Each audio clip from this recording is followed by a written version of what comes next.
Daniel is probably the best Christian I know, definitely the best Christian in this room. And he is just above and beyond. If you think he's great now, you should have seen him back at Bible college. College was full of pious saints, but Daniel was a level above us all. All the women have always loved him for some reason. Girls love this guy. Back at college, Jocelyn, you don't know this, girls would fist fight over the mere opportunity to just have a simple conversation with him.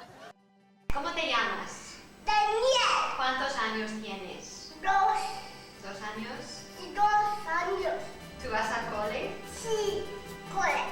Something that's been on my heart ever since I was a kid was to get married right away. And that's what I thought would happen at Bible college. But it didn't happen.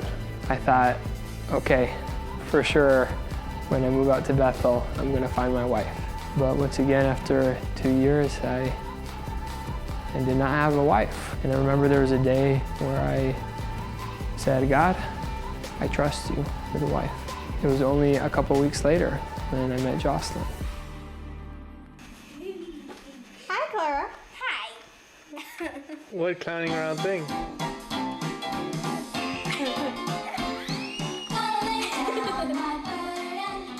Jocelyn is an open heart. She is caring, compassionate, absolutely gorgeous. Adventurous. Jocelyn loves dancing and brings laughter to the room. The first time I heard about Daniel, my sister calls me. I heard about this guy. She said, I think Daniel would be perfect for you, Jocelyn. And I was like, okay, where does he live? And he lived in California. I'm like, great, I'm in Maryland. That works out wonderful. There's no way I'm ever gonna meet this guy. So Jocelyn was coming out to California to visit some family, and she'd always wanted to visit Bethel Church. Her sister knew about me, and she connected both of us, so I agreed to show her around. We ended up just talking on the phone before I went up there, and I was like, oh my gosh, hopefully he talks more in person. I waited at the airport for her, and I remember thinking to myself, this is actually kind of like a blind date. Right away I was impressed with what his convictions were and his heart and his desires. And we realized how many commonalities we had. On our drive down to San Francisco, I actually remember thinking, this is incredible how much we match up on every level.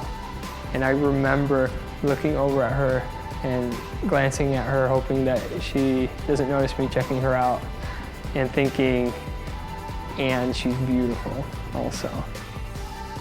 I dropped him off at the airport. We get out to say goodbye to each other. But I gave her a hug, and I sarcastically said, well, it was nice knowing you.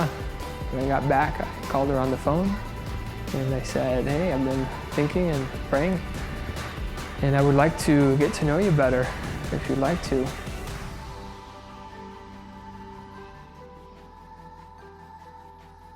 So after 2 weeks, she invited me to come out to Maryland to go whitewater rafting, and that was a little bit scary. Not only would I fly across the country to visit her, which is a big statement, but her entire family.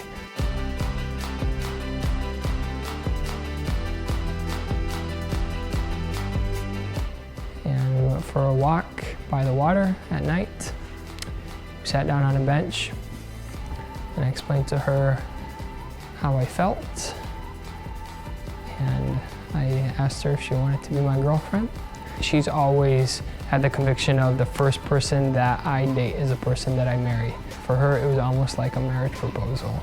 She said yes. And so as soon as I said yes, I'm like, okay, this is good.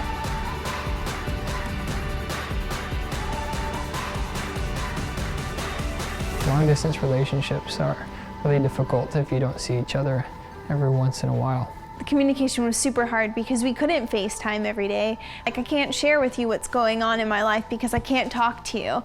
Even when you're talking to someone through a screen, you still feel separated. You want to touch them, you want to be with them.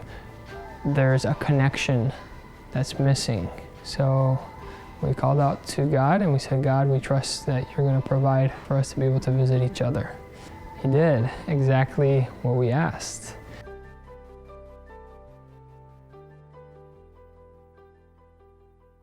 So we talked about getting married in the summer, and I was very confident this is the right decision, and I'm ready.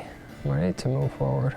I flew out to Maryland in January, found this really neat museum to propose to Jocelyn. He takes me to a building, okay, just this random building on the street, and then he opens the door and I see a little table, and immediately I'm like, oh, it's happening. I can't even think of a word to describe it. I was extremely happy. It felt like my dreams were coming true.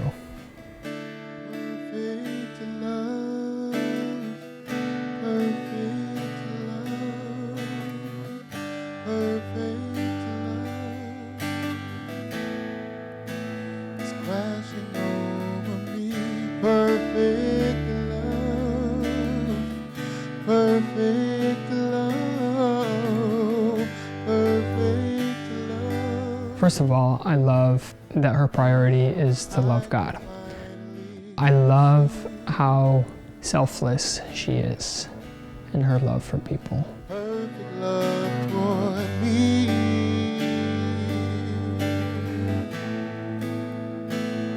Hey, you long to pour your heart out. You long to give all that you are, to lavish us with your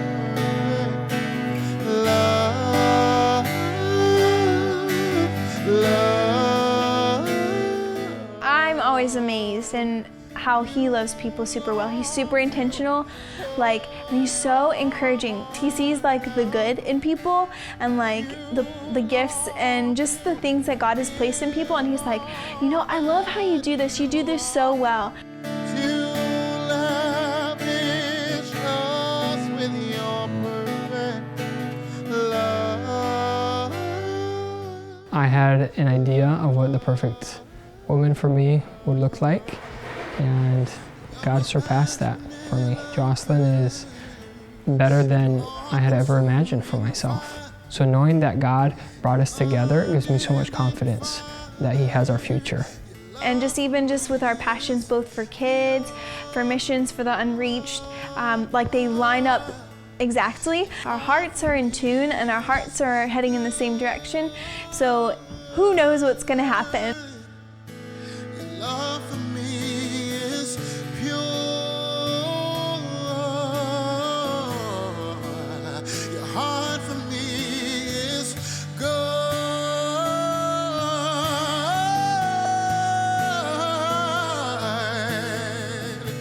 And you love to pour your heart out.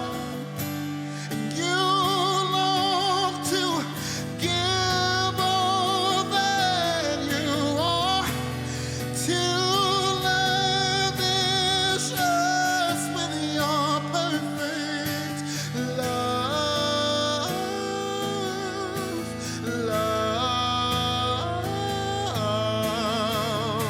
And you love to pour your heart out.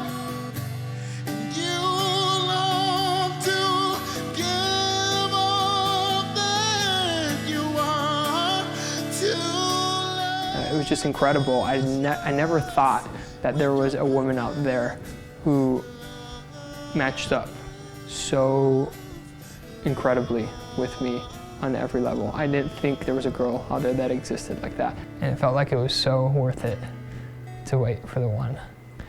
And I knew it was God. There was no doubt in my mind, this is God.